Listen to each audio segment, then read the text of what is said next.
गुरुजी, भजन के साथ विषय भोग भोगना गलत है? गलत क्या है ये?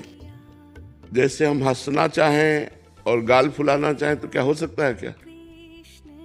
तो हंसेंगे तो गाल नहीं फूलेंगे और गाल फूलेंगे तो हंसेंगे नहीं। उस स्वामी तुलसीदास जी ने कहा है, एक साथ जैसे गाल फुलाना और हंसना नहीं हो सकता, ऐसे ही एक साथ विषय भोगों की चाह रखना और भगवत भजन करना, ये एक साथ नहीं हो सकता। विषय भोगों की चाह अगर है तो भजन बनेगा ही नहीं, और भजन है तो विषय भोगों से वैराग्य अवश्य होगा। हाँ, प्राथमिक दशा में ऐसा हो सकता है कि हमारा भजन भी चल रहा है और विषयों की चाह भी चल रही, लेकिन उन्नति के लिए हमको विषय चाह का त्याग करना पड़ेगा, तभी हमारा भजन ठीक से चल पाएगा। ऐसी भगवान से प्रार्थना हो कि विषयों की तरफ घृणा बुद्धि हो और भगवान की तरफ महत्व बुद्धि हो, तब हमारा भजन बढ़े। विषय भोगों की लालसा हृदय को मलिन करता है और मलिन हृदय में भजन की रुचि नहीं रहती।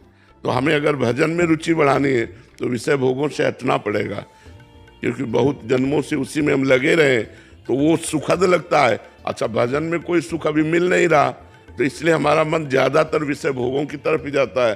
तो विषय भोगों की तरफ जाते हुए मन को विषय ना भोगने देना और डट कर भजन करना, तो फिर वो आगे क्रॉस कर जाएगा।